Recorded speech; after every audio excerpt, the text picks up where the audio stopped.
my god. Tapi bohong. Moments later.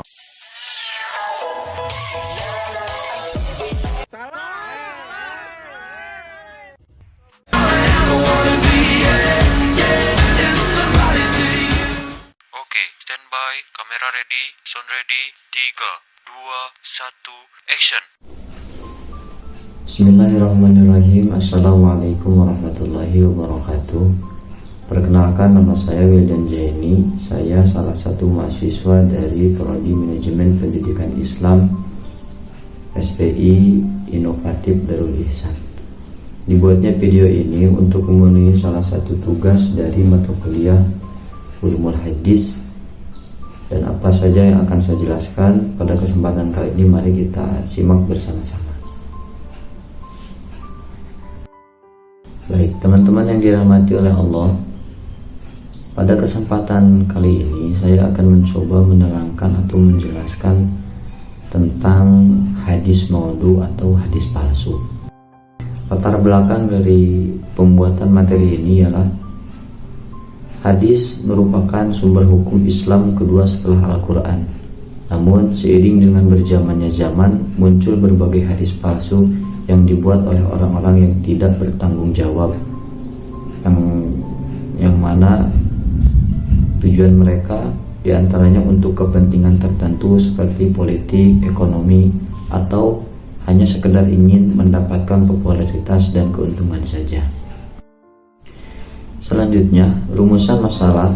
Pertama, apa pengertian hadis maudhu? Kedua, apa saja penyebab munculnya hadis maudhu? Ketiga, bagaimana ciri-ciri dari hadis maudhu?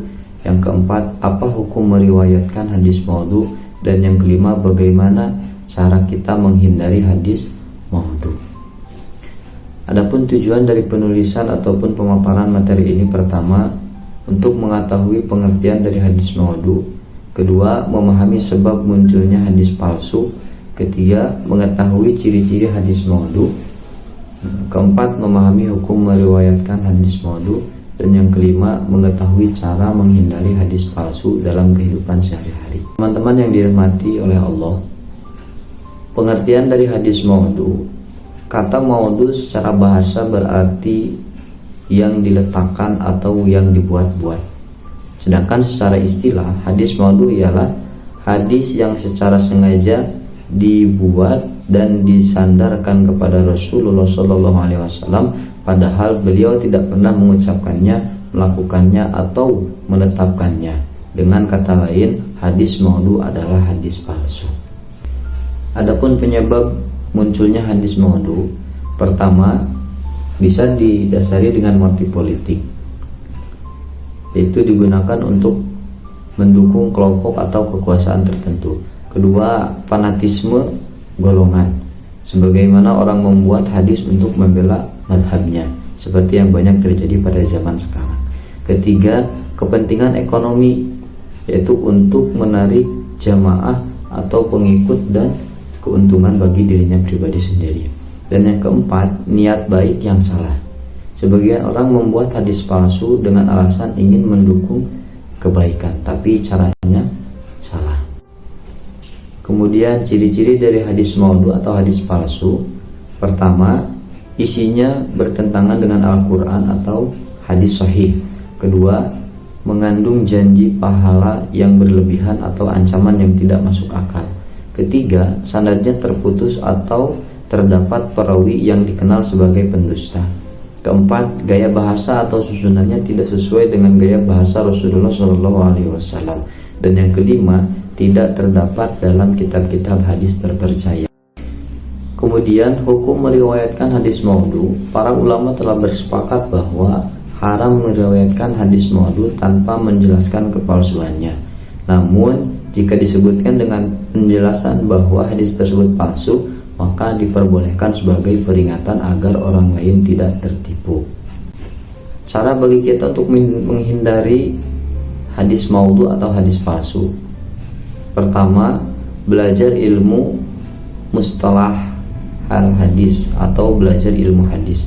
Yang kedua, memeriksa sumber hadis dari kitab yang terpercaya seperti kitab Sahih Bukhari, Sahih Muslim, Sunan Abu Dawud, dan lain-lainnya.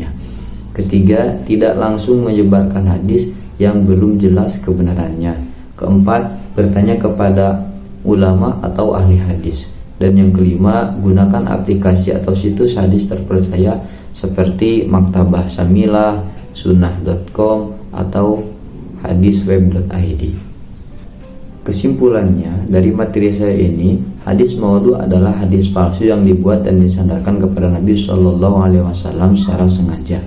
Penyebabnya bisa karena faktor politik, fanatisme, kebodohan, atau niat baik yang salah. Umat Islam harus berhati-hati agar tidak tertipu dan tidak ikut menyebarkan hadis palsu. Upaya terbaik adalah belajar ilmu hadis dan selalu memverifikasi sumber setiap hadis sebelum mengamalkannya. Teman-teman yang dirahmati oleh Allah, sekian pemaparan materi yang dapat saya sampaikan mengenai hadis maudhu atau hadis palsu. Mohon maaf bila ada kesalahan dan kekurangan dari penyampaian materi saya pada kali ini. Wassalamualaikum warahmatullahi wabarakatuh.